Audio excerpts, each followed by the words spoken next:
Very nice to see you, Preston. There are not that many people you meet called Preston. Preston Sturgis, obviously. You're named after one of the greatest directors of all time. But Yeah. Thank you, Mom and Dad. They are punk rockers. They are ghastly sleazy. They shock and outrage people. Degrading and disgusting. A bigger threat than Russian communism. They are nauseating, disgusting. They're a threat. They urinate on the audience. And you're savage, sick and vicious. Actually, we're not into music. We're into chaos. I know music has always played a significant part in your life and how you tell stories. There's a certain rhythm to your work that's always fun to plug into, especially with how the camera moves from one image to the next, like the times that you use those quick turns around moments of action that seem to be at a different frame rate here. Yeah. When did you begin to notice the musicality in everyday things and how vital rhythm is for you as a storyteller? wow. It's kind of in your blood, really. I mean, ever since I've been able to remember, I was obsessed with music. I mean, unhealthily so, like so many people.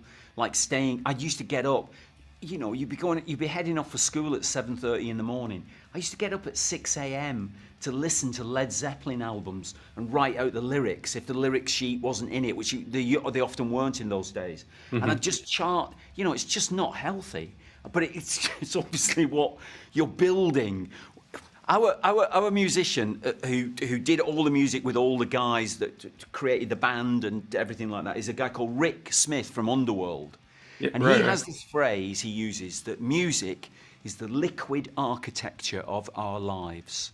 And I believe that because I'm like him, I'm obsessed with music and I've built my life around music.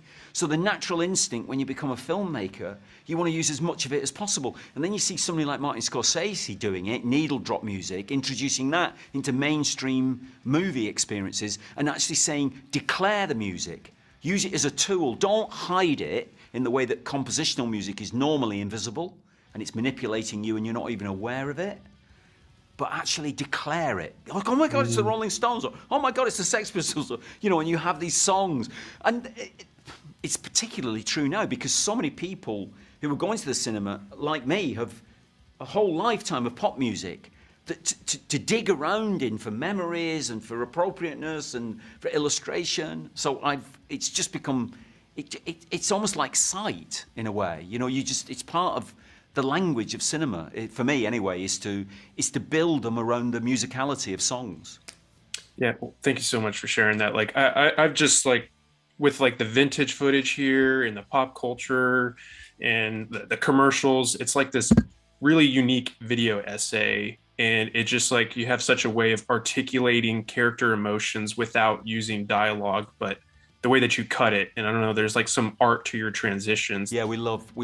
I mean, it's a lot of it. I have a great editor called John Harris, and we also have some great inspiration. There's a couple of documentary filmmakers in Britain, one of whom is associated with the Sex Pistols and punk, Julian Temple, and he made a great documentary called Filth and the Fury.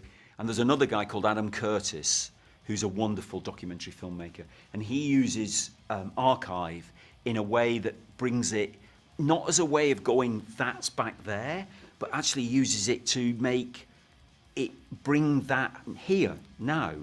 So you're not distracted by it or taken in a nostalgic way. You're actually, it becomes alive in front of you as part of the storytelling now. So I think there'll be more of that. As the trove of archive grows, and you think about the footage that's recorded every day of our lives that's going into an archive trove, it's just going to play a bigger and bigger part in our storytelling. It just will, to an extraordinary degree, I think. Yeah. I'll cut you loose on this. I feel like you've always had this ability to navigate style, form, and content. And I wonder what, in your opinion, goes into creating that marriage among style, form, and content. Are you counseling yourself about the tipping points, or are you just trying not to give it much thought so it comes out as organic as possible? You're trying to make it organic, but you're absolutely right. The question of form and content, you ask that question every film you do, every story that you tell, whether it's a TV series or a film, or sometimes I work in the theatre, and you want the form with which you express it to be ideally in that perfect equation with the content. And of course with the Pistols, it's chaos. Sure. That's the philosophy, is that only in chaos will there be progress and creativity. true chaos, where order is totally disrespected. So that's really tough, because filmmaking and TV series making is all about order. Every day is structured, every day is scheduled. You must avoid overtime. You know, it's like, whoa, and it must make sense. Oh my God, it's going to make sense, because, you know, otherwise nobody will come back and watch it again and again. And you go, no, it won't make sense if it isn't chaotic. So that's what you try to do. And then having kind of declared and set up that intention as your prep, then you hope that it will run you, and that's where the organic nature of it comes. That all your prep will result in you being able to instinctively choose which camera to use for which sequence, which gives you an extra special moment, really. So the moments you were talking about, like, we have these frozen moments in time where things appear to just suspend time, and that was because that's what the Pistols felt like. They felt like they were stopping time, literally stopping it in its tracks and pulling it apart. It's like, whoa, what is this? And you want that smack, you know, like you've been struck across the face, like, you know, because if you don't do that, you're not really recreating the Pistols, because that's what it was like. They just felt like, oh my God, oh what? And you kind of like, that was the point, is to do that to you. Don't sleepwalk through your life. You know, that's basically what they were saying, which is what we all do, of course, without these people telling you, don't do that, don't do that. That's what art's good for, isn't it?